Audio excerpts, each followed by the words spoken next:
19세기 프랑스 신고전주의 미술의 중요한 공헌자로 꼽히는 앵그르는 라파엘로와 티치아노의 르네상스 고전화, 그리고 고전주의자인 니콜라 푸생의 바로크화의 영향을 많이 받았습니다. 따라서 앵그르는 격변하던 프랑스 회화의 사조 가운데서도 고전적 전통을 보존하고 이탈리아 르네상스 시대를 재발견하기 위한 작업에 집중하던 보수파의 대표 주자라고 불리기도 합니다. 앵그르가 주장했던 견해들과 생활 방식, 그리고 작품들은 그가 전통적인 부르주아였음을 보여주는데, 이 같은 부르주아의 삶이라는 배경이 그의 작품 방향에 영향을 주었을 것입니다. 그러나 프랑스의 시인이자 예술 비평가인 샤를 보들레르가 매우 관능적인 작품을 생산하는 작가라고 평할 만큼 그의 생애를 돌아보면 보수성에 함몰되지 않은 다양한 작품들이 발견되고 고전주의와는 모순된 작업들과 뒤섞여 있습니다. 그래서 앵그르는 아직까지도 흥미로운 작가로 사랑받고 있는 듯합니다. 야망이 있는 화가였던 앵그르는 자신이 그린 그림이 역사를 기록한 기록화로서 인정받기를 원했습니다. 하지만 그가 두각을 보인 건 다름 아닌 초상화였죠. 앵그르는 초상화가로서 뛰어난 소묘력을 가진 그림의 대가로 평가받습니다. 그의 그림은 고전적이지만 그 속에서 세련됨을 발견할 수 있고 오리엔탈리즘이 가미된 매력적인 화풍을 자랑합니다. 하지만 그럼에도 불구하고 그가 그린 유명한 인물화들 중 몇몇은 부정확한 신체 비례를 보이고 있습니다. 현대에서는 그 같은 비례를 벗어난 데포르메가 더 아름답게 인물을 묘사한다는 평을 받고 있지만, 그가 활동을 하던 당시에는 프랑스 살롱과 학교 등에서 그의 그림이 거부당하기도 했습니다.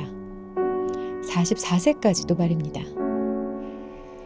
비록 그의 그림은 오랜 기간 동안 인정받지 못했지만 그의 그림 솜씨는 부정할 수 없는 것이었습니다.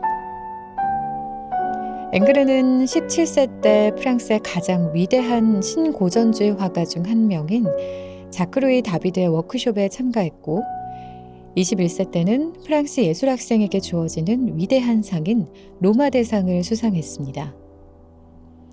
그리고 현재까지 걸작이라고 불리는 터키탕, 호메로스의 신격화, 샘, 목욕하는 사람들, 오이디푸스와 스핑크스 등을 완성했고, 이 같은 작품들이 그의 화가로서 능력을 증명해주고 있습니다.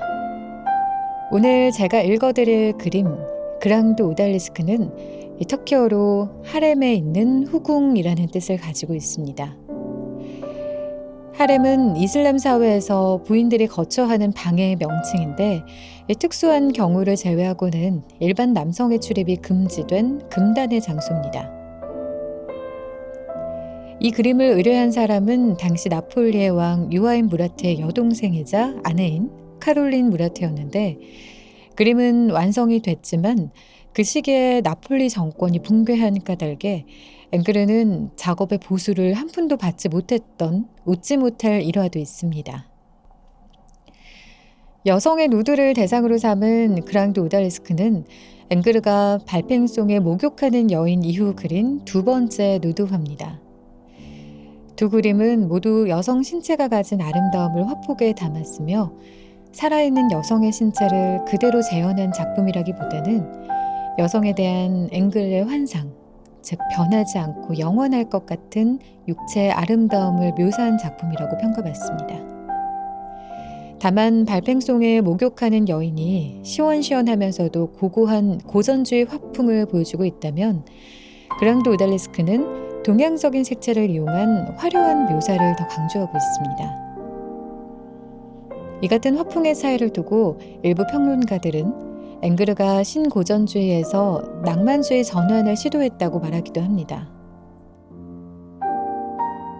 하지만 그보다 많은 사람들이 주장하는 바에 따르면 앵그르는 어떤 상황이 닥쳤을 때 그 상황에 맞춰 변화무쌍하게 화풍을 바꿀 수 있는 능력을 지닌 화가였고, 환경에 따라 따뜻하고 차가운 분위기들을 언제나 받아들일 수 있을 만큼 열려 있었기 때문에 이 그림은 미술사조에 편승한 것이 아닌 당시 유행에 따른 개성의 표출이었던 것 같습니다. 그랑도 오달리스크는 발팽송에 목욕하는 여인과 비교해 더 노골적으로 여성의 신체를 강조합니다. 그리고 그림 속 여인이 실제 존재하는 여인이 아닌 자신의 환상 속 여인임을 강조하기 위해 인물의 몸을 상당히 길게 그리고 있습니다. 한 연구에 따르면 척추의 굴곡도, 왜곡된 골반 표현, 추가된 5개의 요추, 그리고 오른쪽 팔보다 짧은 왼쪽 팔 등이 비현실적인 것으로 확인됩니다. 이 같은 왜곡된 표현은 앵그르가 해부학 등에 무지했기 때문이 아니라 순전히 자신이 표현하고자 하는 바를 성취하기 위해 의도적으로 왜곡한 것입니다. 하지만 그럼에도 불구하고 그랑도 오달리스크가 발표된 1819년에 프랑스 아카데미 사람들은 그의 이 같은 스타일을 이해하지 못했고 현실과 달리 표현된 그의 그림을 비난했습니다. 앵그르는 그런 비난에도 굴하지 않고 자신의 스타일을 고수했고 터키탕과 같은 나신이 많이 등장하는 그림에서도 동양적인 설정과 비현실적 신체 묘사를 보여주고 있습니다. 그랑도 오달리스크 속 여인은 소파에 누워 그림 밖 관람자 쪽으로 얼굴을 돌린 채 포즈를 취하고 있습니다. 호화로운 비단 커튼을 향해 뻗어있는 그녀의 팔은 관람자의 시선을 인물에서 배경으로 분산시켜주며 오른쪽 발과 왼쪽 팔꿈치는 호화로운 벨벳 쿠션의 존재를 강조합니다. 붉은 꽃장식이 달린 푸른 산호빛의 비단 커튼은 따뜻한 느낌의 여인의 살빛과 보색으로서 그녀가 더 따뜻하게 보이도록 합니다. 앵그르는 터번, 부채, 커튼의 섬세한 묘사를 통해 오브제들의 질감을 살리고 있으며 다양한 선들로 과장되게 표현되는 오브제들과 달리 부드러운 선과 집중되지 않고 골고루 퍼진 빛을 받고 있는 인물은 복잡한 오브제 표현과 대비돼 한층 더 부드러운 인상을 전달합니다.